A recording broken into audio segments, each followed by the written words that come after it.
Now, I would definitely agree with you that knowledge is not wisdom, not even slightly.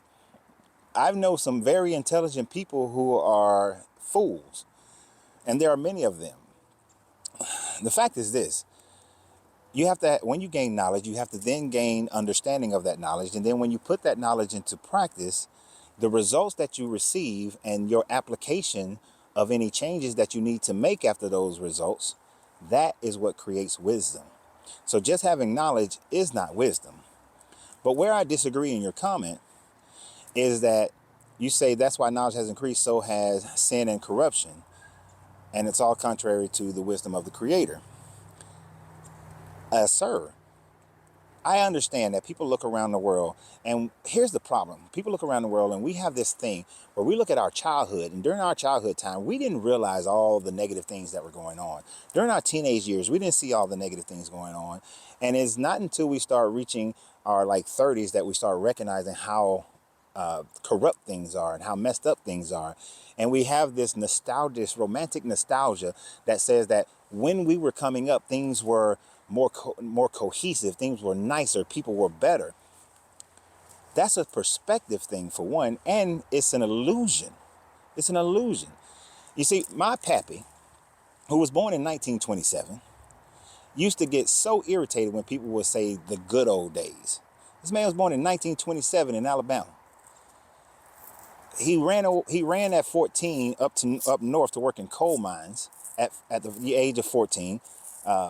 Fought in the Korean War, suffered through Jim Crow like a champ, saw integration, and then everything that happened after the integration. As far as he was concerned, those were the bad old days, and these were the good days.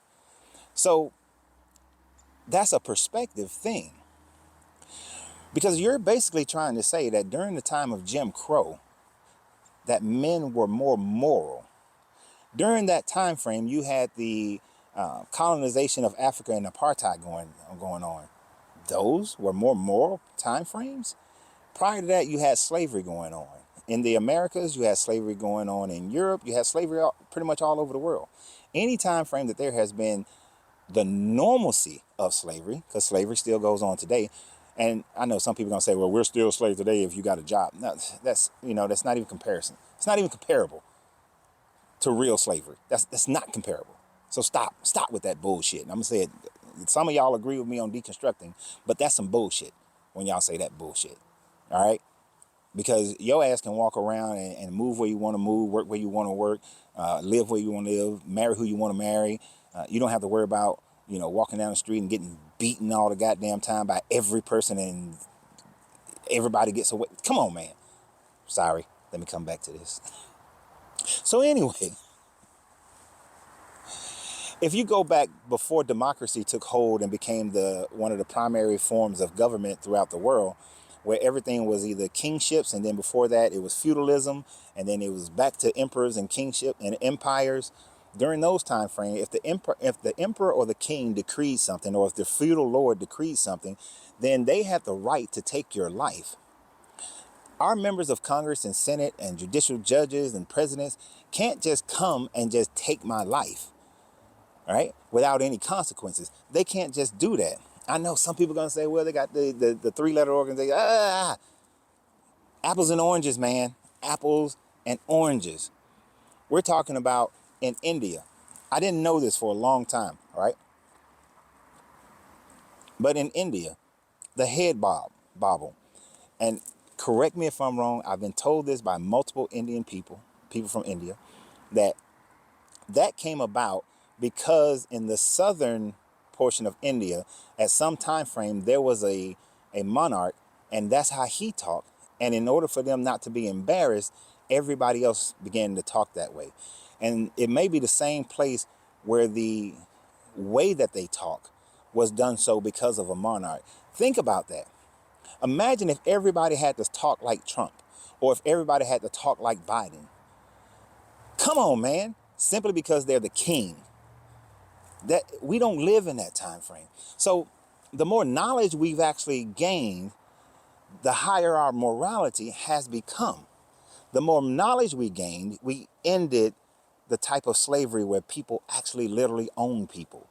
The more knowledge we gain, women began to become seen as equal. The more knowledge we gain, the more and more racism gets stamped out. The more knowledge we gain, the more economic oppression gets stamped out. So this idea that the more knowledge we gain, we become contrary to your God's will. Well, let's look at what is your God's will? What is the wisdom of the Creator? We're talking about a Creator that said that when you go and conquer another nation in my name, that you are to kill all the men, kill all the women, kill all the old men, and kill all the young ones, as they did in Jericho and many other cities.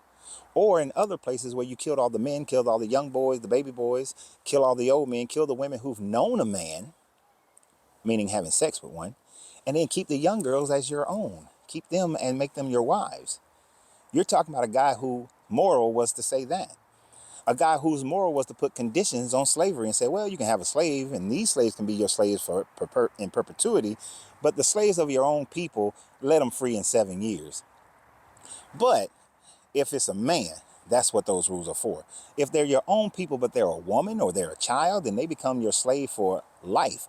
Go read Leviticus 25 before some of y'all make the dumbass comment that it was like workers and it was economic. No. Of the foreigners, you can make them slaves and pass them down as inheritances. So stop with that bullshit. But the morality of mankind has changed. Yes, we still have our gladiatorial games. We call them football, basketball, hockey, soccer, all those sorts of things. But and boxing, do we have these gladiatorial games where the purpose is for people to die? That one of the main things we're looking for is death? No, because our moral standards are higher than those people because we've gained more knowledge. So this type of argument is a romanticized personal history that makes you think that the world is worse now than it was, 50 years ago. I'm 52 years old.